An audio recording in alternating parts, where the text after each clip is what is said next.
First item that President Trump is signing is the rescission of 78 Biden-era executive actions, executive orders, presidential memoranda, and others.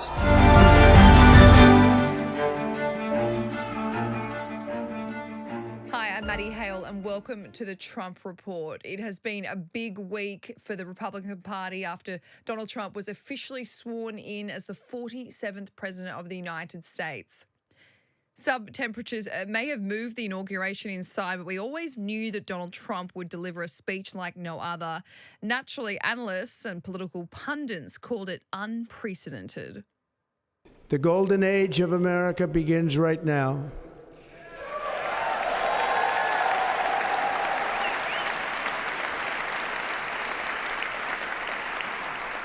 From this day forward, our country will flourish and be respected again all over the world. Well, some thought his speech was more of a campaign speech full of promises and things that he wanted to do.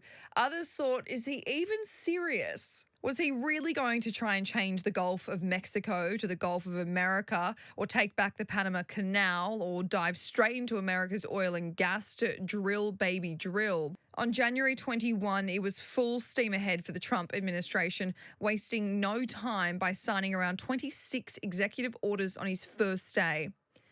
So let's get into what Donald Trump has done in his first few days as the president. When Donald Trump told the crowd at his inauguration that he was going to change the name of the Gulf of Mexico to the Gulf of America, we saw Hillary Clinton laugh.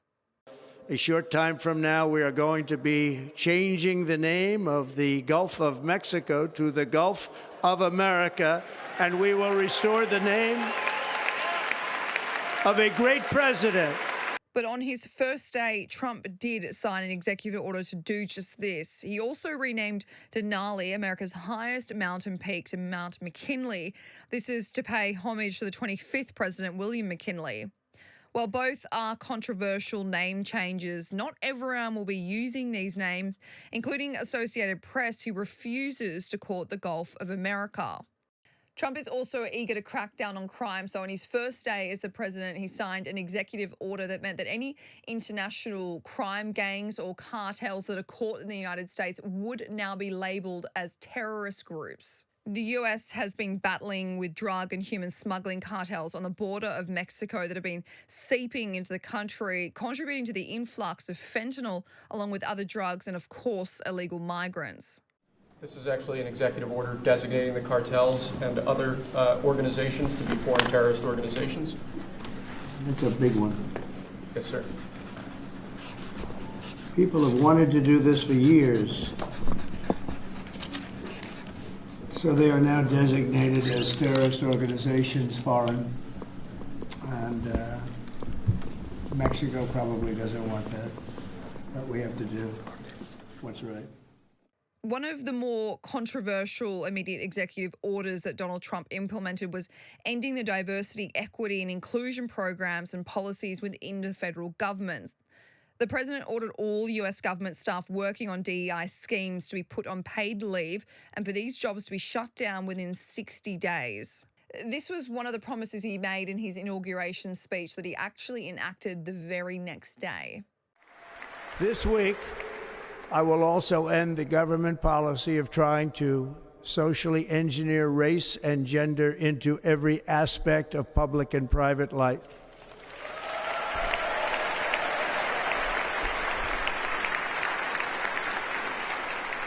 We will forge a society that is colorblind and merit-based.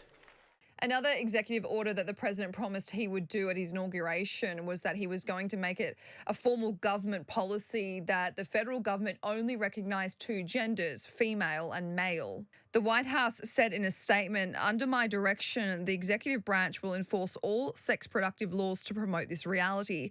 This meant that the government will implement this on passports, in medical fields, in bathrooms, in prisons, and in things like single-sex shelters. We already knew this was on the horizon, but Donald Trump officially established his Department of Government Efficiency on Tuesday and implemented his DOGE agenda.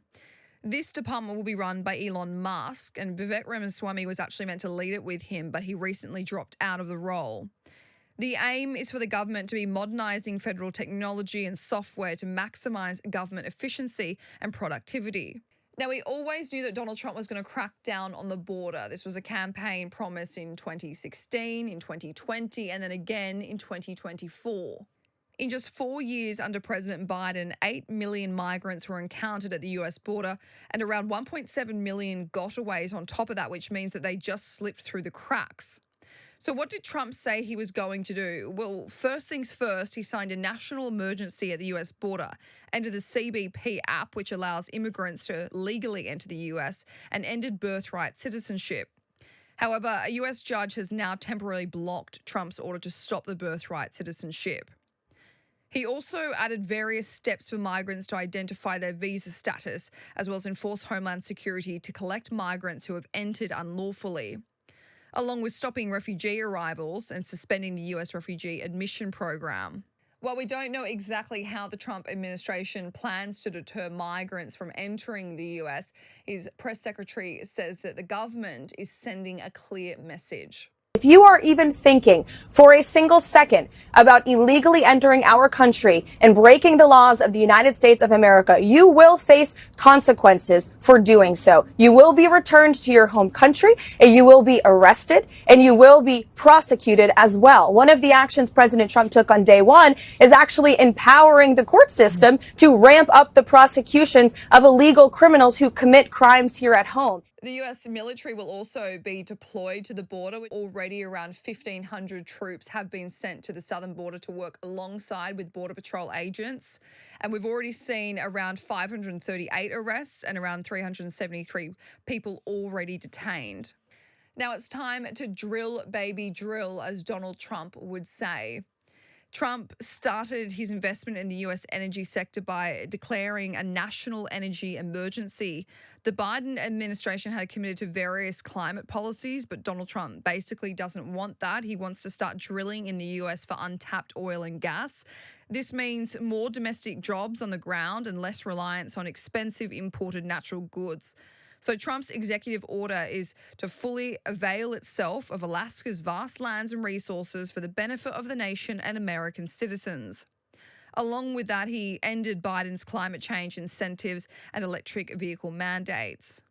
In order for Donald Trump to prioritize investing in America, he's cracking down on foreign spending. One of the executive orders he implemented was for departments to review foreign assistance programs. Department and agency heads have 90 days to determine whether to continue, modify, or cease each foreign assistance program. There were, of course, many other executive orders that Donald Trump signed in his first few days as the president. He also pardoned all the January 6 rioters, as well as some anti-abortion activists. Some of the January 6 rioters were even in jail. He also withdrew the United States from the World Health Organization and from the Paris Climate Agreement. Withdrawing from the World Health Organization, sir? Ooh, that's a big one.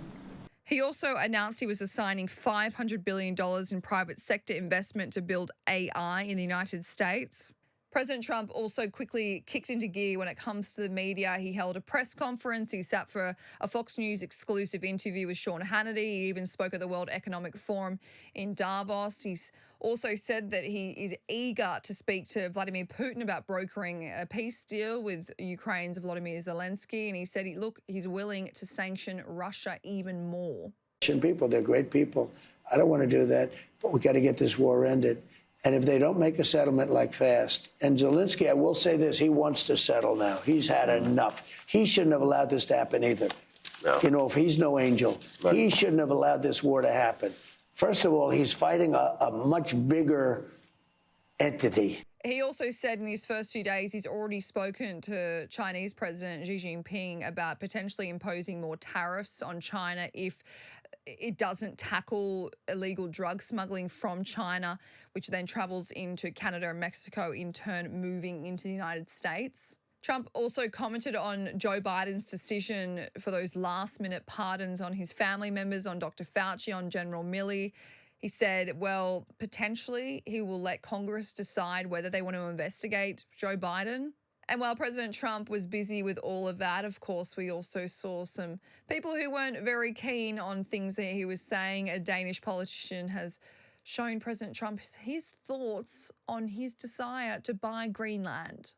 Dear President Trump, listen very carefully. Greenland has been part of the Danish kingdom for 800 years. It's an integrated part of our country. It is not for sale. Let me put it in words you might understand. Mr. Trump, f*** off.